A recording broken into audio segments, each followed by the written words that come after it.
제가 지금으로부터 15년여 전쯤에 싸이월드라고 하는 인터넷 공간이 유명했었던 일이 있습니다. 그때 사람들은 다 거기서 자기만의 홈페이지를 만들어서 자기의 생각과 사진들을 올려놓곤 했습니다.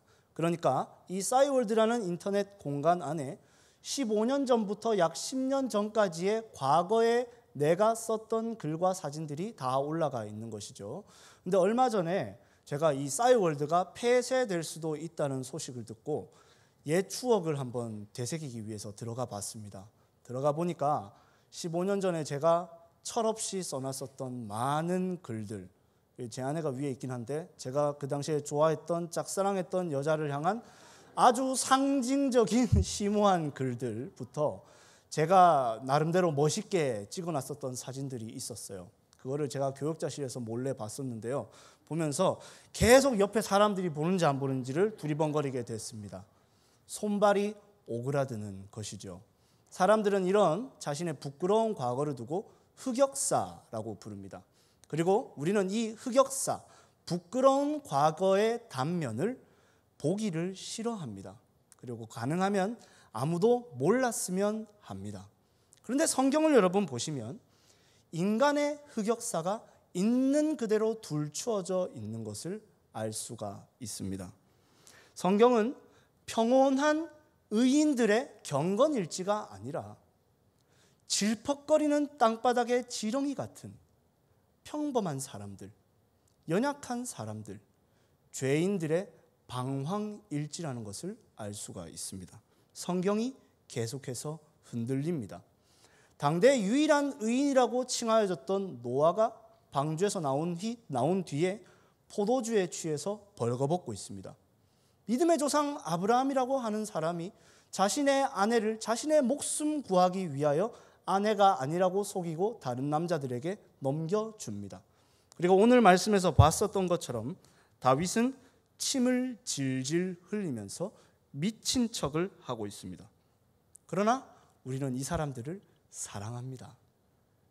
그 이유는 이 사람들이 굉장히 멋있었던 사람이기 때문이 아니라 그 사람들의 모습 속에서 우리의 모습을 보고 그들의 하나님을 보며 우리의 하나님을 보게 되기 때문일 것입니다. 저는 오늘 말씀을 통해서 다윗의 연약함 속에서 주신 하나님의 은혜를 증거하겠습니다. 첫째로 비참한 다윗에게 하나님은 구원의 빛을 비추어 주셨습니다. 다윗은 하나님의 사랑과 복을 과분하게 받았던 사람입니다.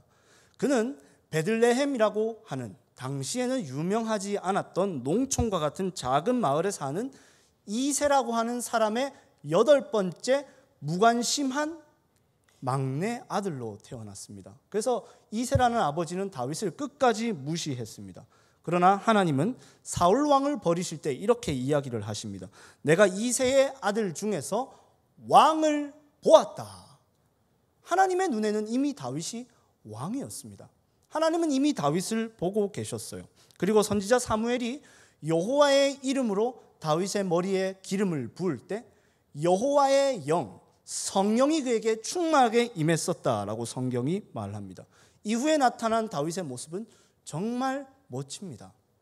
그가 번뇌하고 있는 사울에게 수금을 연주를 하면서 노래를 할 때 그의 마음이 회복을 얻습니다. 다윗은 찬양을 하며 회복을 일으키는 회복의 사람이었어요. 그리고 모든 사람이 골리앗 앞에서 고개를 숙이고 있을 때 그는 칼과 단창으로 아니하고 만군의 여호와의 이름으로 이 골리앗에게 나가서 그를 이겼던 놀라운 여호와의 전사였습니다. 온 백성들이 그를 칭송했습니다. 사울이 죽인 자는 천천히요 다윗이 죽인 자는 만만이로다. 그런데 오늘 본문에서의 다윗은 좀 다릅니다. 본문 바로 전 말씀을 보시면 이 다윗이 사울을 피하기 위해서 노비란 땅으로 도망을 가거든요. 노비란 땅에 가서 여기에 있는 아히멜렉이라고 하는 제사장에게 구합니다. 뭘 구하냐면 이렇게 묻습니다. 혹시 칼 같은 거 없습니까? 그럽니다. 분명히 골리앗과 싸울 때 칼과 단창은 내게 없지만 만군의 여호와의 이름으로 나간다 하던 자가 이제 말하기를 칼 같은 거 없습니까? 그럽니다. 그리고 정말 신기하게도 이때 있었던 유일한 칼이 바로 그가 죽였던 골리앗의 칼이었습니다. 그때 다윗이 이렇게 말합니다. 그 같은 것이 없나니 내게 주소서. 이렇게 좋은 것이 없다는 겁니다. 그렇게 다윗은 골리앗의 칼을 들고 골리앗의 고향인 가드에 갑니다. 가드에 있는 아기스에게 갑니다. 그러면 우리는 기대하는 것이 있죠. 이 다윗이 얼마나 멋진 믿음의 고백을 내세울 것인가, 얼마나 멋지게 믿음으로 이 위기를 돌파할 것인가. 그런데 우리의 생각과는 다릅니다. 다윗은 침을 질질 흘리면서 미친 척을 하고 있습니다. 대문짝에 얼굴을 비비고 눈을 바보같이 뜨면서 미친 사람인 것처럼 위장을 합니다. 그 위대했던 하나님의 전사가 세상의 광대요 웃음거리가 되었습니다. 그럼에도 계속합니다. 그래야 살 수 있다고 생각했기 때문입니다. 살고 싶었기 때문입니다. 그리고는 미치광이라는 이야기를 듣고 성문 밖으로 내쳐집니다. 이때 다윗이 어떤 마음을 가졌을까요? 비참했을 것입니다. 하나님께서 내게 기름 부으셨는데 하나님 나에게 왜 이러시나, 이 상황에 대한 비참함도 있을 것이나, 또 한 가지의 비참함은 나 자신에 대한 비참함입니다. 내가 정말 하나님을 믿는다고 했는데, 하나님만 의지하며 산다고 했는데 나는 왜 이러고 있는가, 자신에 대한 비참함이 그를 덮었을 것입니다.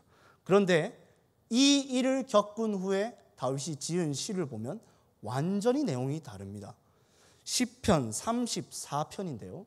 시편 34편의 제목이 뭐냐면 그가 아비멜렉 앞에서 미친 채 하다가 쫓겨난 후에 지은 시라고 되어 있습니다.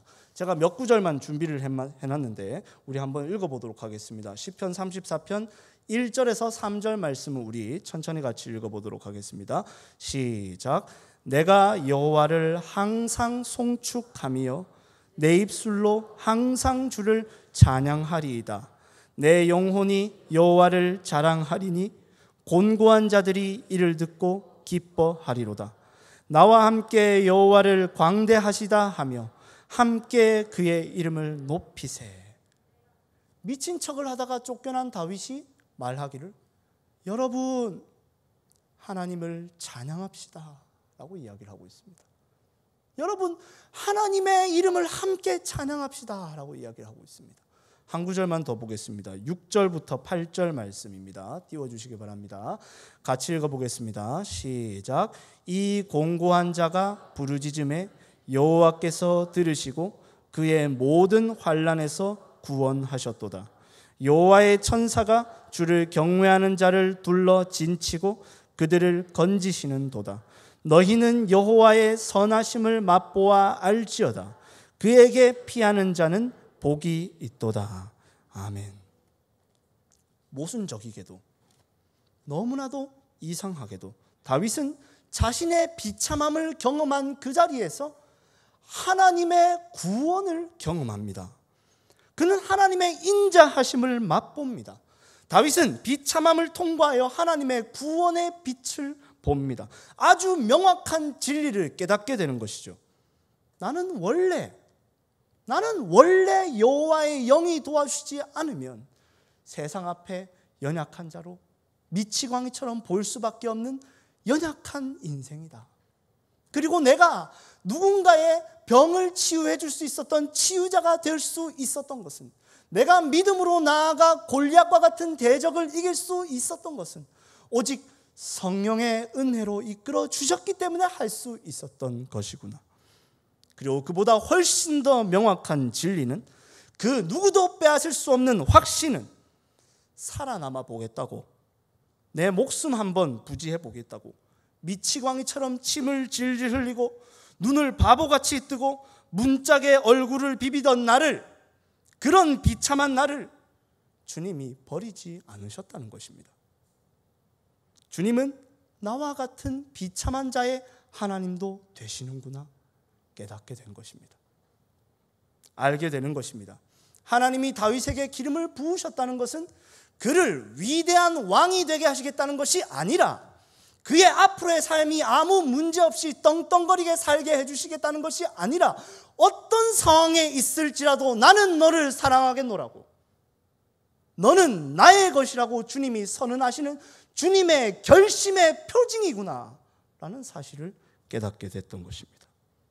신약에도 다윗의 이런 모습과 비슷한 사람의 모습이 나옵니다. 바로 베드로 사도입니다. 그는 예수님의 제자 중에 단연 돋보이는 제자였어요. 항상 먼저 대답하고 항상 먼저 물어봅니다. 그리고 주는 그리스도시요 살아계신 하나님의 아들이십니다라고 하는 놀라운 고백을 드려요. 예수님은 베드로에게 말씀하십니다. 너는 베드로다. 내가 이 반석 위에 교회를 세울 것이니 음부의 권세가 이기지 못할 것이다.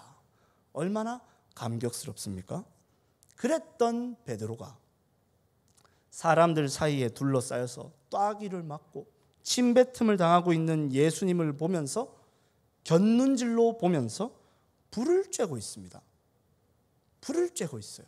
그리고 이때 옆에 있던 여종이 하는 말이 너도 예수의 제자가 아니냐, 너의 말투를 보니 너는 예수의 제자가 맞다 라고 이야기할 때 베드로가 말합니다.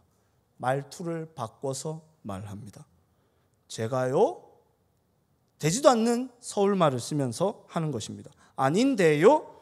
저는 저런 사람 제자일 리가 없는데요? 만약 제가 저 사람 제자라면 하나님의 저주가 제게 내려줘도 좋습니다. 반석이 모래밭이 되어버립니다. 음부의 권세가 베드로를 삼켜버렸습니다. 베드로는 예수님의 말씀대로 닭이 3번 울 때 자신의 죄를 깨닫고 밖으로 나가 통곡합니다. 그러나 이야기가 여기서 끝나지 않습니다. 예수님이 다시 살아나셔서 예수님 따르기를 포기하고 물고기 잡으러 갔던 베드로를 찾아오십니다. 그리고 그를 위해 떡과 물고기를 구워서 요리를 해주세요. 이것은 오병이어 사건과 제자들과 함께 했던 만찬의 자리를 기억하게 해주시는 것입니다. 이렇게 말씀하고 계시는 것입니다. 여전히 똑같다. 나에게 있어서 너는 여전히 똑같다. 네가 나를 배신하지 않는 사람이었기 때문에 내가 너를 택한 것이 아니라 그냥 너를 택한 것이다. 나는 여전히 너를 사랑한다. 그러니 보고 들은 것을 말해라. 두려워하지 말고 교회를 세워라 말씀하십니다. 모래가 반석이 됩니다.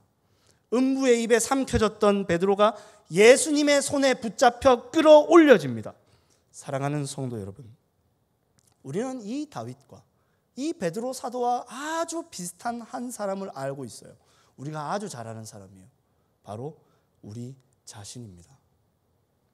우리 안에 나도 모르게 튀어나오는 죄의 쓴뿌리가 있을지 모릅니다. 어쩌면 비굴하게 세상 앞에서 무릎 꿇었던 적이 있을지도 모르겠습니다. 세상 앞에 우리가 미치광이처럼 웃음거리로 여겨지고 있을지도 모릅니다. 그러나 잊지 마십시오. 그분은 그런 비참한 자의 하나님이 되십니다. 우리가 비참함을 통과할 때 구원을 비춰주시는 하나님이십니다. 그러니 사랑하는 성도 여러분, 놓지 마십시오. 하나님을 놓지 마세요. 우리의 비참함의 그 얕은 구덩이를 가지고 하나님의 사랑이 그보다 얕을 것이라고 함부로 판단하지 마십시오. 그런 바보 같은 생각과 고민을 하느라 시간을 낭비하고 있는 그 순간 가운데서도 예수님이 우리를 붙들고 계시다는 사실을 기억하십시오. 우리는 예수님을 놓아도 될 만큼 믿을 만한 사람들이 아닙니다. 우리는 예수님을 포기해도 될 만큼 꽤 괜찮은 사람이 아닙니다. 비참한 가운데 구원을 비춰주시는 하나님을 바라보며 끝까지 믿음으로 살아가시는 저와 여러분이 되시기를 바랍니다. 둘째로, 비참한 다윗에게로 비참한 자들이 모여 긍휼의 공동체가 만들어집니다. 오늘 본문 22장 1절 2절 말씀을 한번 보시기 바랍니다. 다윗은 가드에서 쫓겨난 후에 아둘람이라고 하는 동굴로 도망을 갔습니다. 그리고 이 다윗이 이 아둘람이라고 하는 동굴의 자리를 잡았다라는 소식을 듣고는 사람들이 다윗에게로 찾아갑니다. 이 다윗에게로 찾아간 사람들이 어떤 사람이었는지를 2절에서 나타나는데요. 2절 말씀 우리 함께 한번 읽어보도록 하겠습니다. 시작. 환난당한 모든 자와 빚진 모든 자와 마음이 원통한 자가 다 그에게로 모였고 그는 그들의 우두머리가 되었는데 그와 함께 한 자가 400명 가량이었더라. 아멘. 환난당한 자, 빚진 자, 마음이 원통한 자들이 다윗에게로 모여듭니다. 이 사람들이 왜 다윗에게로 모였을까요? 그것은 다윗을 대적하던 사울이 어떤 사람이었는지를 생각하면 더 명확하게 알 수 있습니다. 사울은 아주 잘난 사람입니다. 정말 잘난 사람이에요. 성경에 따르면 그를 이스라엘 자손 중에 그보다 더 준수한 자가 없었다고 말하고 모든 사람들보다 어깨 위에 있었다라고 말합니다. 그리고 사무엘상 14장 52절을 보시면 그가 어떤 사람을 소중히 여기고 어떤 나라가 되기를 추구했는지를 알 수가 있어요. 띄워주시길 바랍니다. 14장 52절 말씀입니다. 함께 읽겠습니다. 시작. 사울이 사는 날 동안에 블레셋 사람과 큰 싸움이 있었으므로 사울이 힘센 사람이나 용감한 사람을 보면 그들을 불러 모았더라. 사울은 전쟁에 능한 사람들을 계속해서 찾았어요. 그 사람들을 높여줬습니다. 그러니 사울의 나라는 강자들의 나라, 승리자들의 나라입니다. 환난당한 자, 빚진 자, 원통한 자들은 있을 자리가 없습니다. 그러니 이 사람들은 다윗에게로 몰려오면서 이런 생각을 한 것입니다. 다윗이 그렇게 비참한 경험을 했다지, 다윗이 지금도 그렇게 힘든 환난의 과정을 갖고 있다지, 우리와 참 닮았다. 그 사람이라면 나도 받아주지 않을까? 그 사람이 다스리는 나라라면 내가 있을 자리도 있지 않을까? 이 기대함을 가지고 공동체가 모이기 시작한 것입니다. 그래서 다윗은 이 모인 무리들을 사울이 세웠던 나라와는 전혀 다른 공동체로 만들어 갑니다. 이것을 알 수 있는 일화가 사무엘상 30장에 나타나요. 그 이야기는 이렇습니다. 다윗이 자신과 그 부하들과 함께 출타를 했다가 다시 집으로 돌아왔는데 아말렉 사람들이 자신의 가족들과 재산을 다 빼앗아서 도망을 간 거예요. 그래서 이 다윗과 그의 부하들 600명 가량이 이 아말렉 사람들을 쫓아갑니다. 근데 가다가 보니까 너무 먼 거리고 급하게 가다 보니까 200명의 사람들이 도중에 낙오하게 돼요. 힘들어서 못 가겠다는 것입니다. 그래서 다윗은 하는 말이 그러면 너희는 있어라. 우리끼리 갔다 오겠다 해서 400명 가량만 데리고 가서 가족들과 재산들을 다 구해서 옵니다. 그런데 400명 가량 싸웠던 사람들 중에서 이런 말들이 일어나기 시작합니다. 낙오한 저 200명들은 한 게 없지 않습니까? 저 사람들은 우리가 목숨 걸고 싸울 때 놀았던 사람들입니다. 저 사람들에게 우리의 전리품을 어떻게 나눠주겠습니까? 그냥 가족들만 가라 하고 전리품은 싸운 사람들끼리, 업적을 일으킨 사람들끼리 나눕시다 라고 합니다. 지극히 합당한 세상의 원리죠. 그러나 다윗은 이렇게 말합니다. 30장 23절입니다. 띄워주시기 바랍니다. 네, 함께 읽겠습니다. 시작. 다윗이 이르되 나의 형제들아, 여호와께서 우리를 보호하시고 우리를 치러 온 그 군대를 우리 손에 넘기셨은즉 그가 우리에게 주신 것을 너희가 이같이 못하리라. 다윗은 말합니다. 이건 우리가 한 게 아니지 않습니까? 하나님의 은혜로 된 것 아닙니까? 우리에겐 공로가 없습니다. 하나님 주신 은혜를 다 함께 같이 누립시다 라고 말합니다. 결국 모든 전리품을 동등하게 분배해요. 그리고 25절을 보시면 이것을 이스라엘의 율례와 규례로 삼았다라고 말합니다. 다윗의 나라는 완전히 다릅니다. 여기에는 인간의 공로가 들어올 틈이 없습니다. 오직 값없는 하나님의 은혜와 사랑만이 있습니다. 그렇기에 환난당한 자, 빚진 자, 원통한 자들이 이곳에서 쉴 수 있습니다. 여기를 보금자리로 삼을 수 있습니다. 예수님도 그렇게 사셨어요. 예수님은 죄인들과 함께 먹고 교제하기를 좋아하셨습니다. 이 모습을 보고 바리새인들은 항상 왜 당신은 저런 더러운 죄인들과 교제하느냐라고 할 때 예수님은 이렇게 말씀하셨어요. 원래 의사는 건강한 사람들에게 필요한 게 아니라 병든 사람들에게 필요한 거야.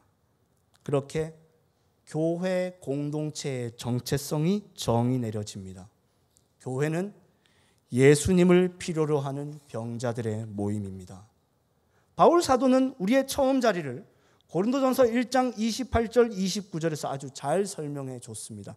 한번 띄워주시기 바랍니다. 함께 읽겠습니다. 시작. 하나님께서 세상에 천한 것들과 멸시받는 것들과 없는 것들을 택하사 있는 것들을 패하려 하시나니 이는 아무 육체도 하나님 앞에서 자랑하지 못하게 하려 하심이라. 아멘.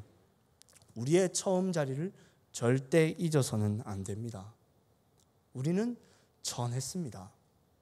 우리는 멸시받는 자들이었기에 하나님의 택하심을 받았습니다. 그런데 누군가를 천하다고 우리가 멸시할 수 있겠습니까? 결코 그럴 수 없습니다. 우리는 그리스도를 그같이 배우지 않았습니다. 이 시간 한번 좌우 앞뒤에 계신 성도님들을 이리저리 한번 살펴보시기 바랍니다. 실제로 한번 살펴봐 주시기 바랍니다. 한 번만 제 말 들어주시기 바랍니다. 한번 싹 살펴봐 주세요. 앞뒤에 있는 모습을. 그러고 굳이 그분들 보지 마시고 저를 보시면서 한번 이야기해 주십시오. 참 다르다. 참 다릅니다. 생김새도 다르고 연령대도 다르고 가치관도 다르고 좋아하는 찬양의 스타일도 다르고 우리가 가지고 있는 성격도 다르고 외모도 다르고 친한 사람들도 다 다릅니다. 그런데 저는 이 예배 현장 자체가 교회가 어떤 공동체인지를 가장 잘 보여주는 모습이라고 생각해요. 예수님 안에서 하나라는 것입니다. 다른 모든 조건과 다른 모든 모습과 관계없이 오직 예수님 안에서 하나라는 것입니다. 갈라디아서 3장 28절 말씀을 함께 읽어보도록 하겠습니다. 시작. 너희는 유대인이나 헬라인이나 종이나 자유인이나 남자나 여자나 다 그리스도 예수 안에서 하나이니라. 아멘. 이것이 진리입니다. 이것은 우리가 다소 품기 어려운 형제 자매를 포함하고 있는 말씀이에요. 그 사람들이 설사 우리를 힘들게 하고 상처 준다 할지라도 말입니다. 예전에 제가 사역했던 외부 찬양팀에 그런 형제가 있었어요. 다른 사람들은 다 사이가 너무 좋았습니다. 근데 이 형제 한 명이 좀 이상했어요. 말을 함부로 합니다. 그리고 찬양을 하다가 보면은 목소리도 굉장히 크게 부르는데 예를 들어서 찬양이 아름답고 이런 찬양이면 아름답고 이렇게 찬송을 부르는 거예요. 그래서 찬송을 부르는 사람들이 집중을 하는데 집중을 잘 못해요. 그리고 이 친구가 베이스 기타를 치던 친구인데 찬양을 하다가 보면 하지 마라고 그랬는데 찬양을 하다가 신나면 머리를 막 흔들어요. 그리고 앰프 위에 올라가지고 막 뛰어내려요. 하지 마라 그랬는데 너무 힘들었습니다. 그리고 저는 순간 그런 생각도 했어요. 솔직히 말씀드리면 받아주지 말 걸 그랬다. 찬양팀으로 받아주지 말 걸 그랬다. 모든 찬양팀 멤버들이 힘들어했습니다.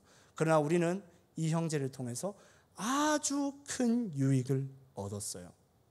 그게 뭐냐면 우리가 하나님의 은혜와 사랑이 아니면 결코 누구도 사랑할 수 없다는 사실, 우리 안에 있는 사랑이 얼마나 연약한지 그 형제를 통해서 알게 됐던 거예요. 그리고 그 형제의 모습을 보면서 예수님이 바라보시는 나의 모습이 이렇지 않을까 생각하게 됐어요. 그리스도의 긍휼을 의지하는 공동체, 그리스도의 긍휼을 흘려보내는 공동체가 된 것입니다. 사랑하는 성도 여러분, 우리는 형제의 눈 안에 있는 티끌이 아니라 우리 눈 안에 있는 들보를 인식하는 사람들입니다.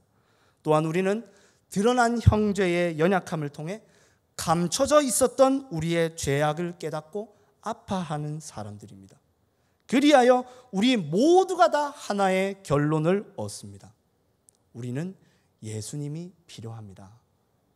우리는 예수님의 은혜로 살았습니다. 예수님의 은혜와 사랑 안에서 서로를 바라보고 그 은혜와 사랑을 흘려보내는 믿음의 공동체를 만들어 나가시는 저와 여러분이 되시기를 바랍니다. 말씀을 마무리하겠습니다. 사랑하는 성도 여러분, 넘어질 때가 있을 것입니다. 인생의 가장 밑바닥에 엎드려져 절망할 때도 있을 것입니다.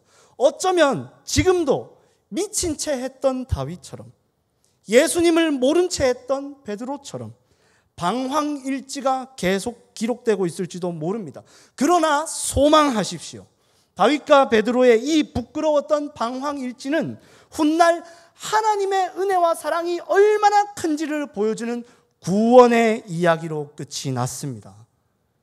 그리스도 안에 있다면 우리도, 우리 교회도 그러할 것입니다. 연약함이 드러나고 인생의 밑바닥을 치는 그 순간에도 구원의 하나님을 바라보시고 오직 하나님의 은혜가 흘러넘치는 믿음의 공동체를 만들어 가시는 저와 여러분이 되시기를 바랍니다. 말씀을 기억하면서 함께 기도했으면 좋겠습니다.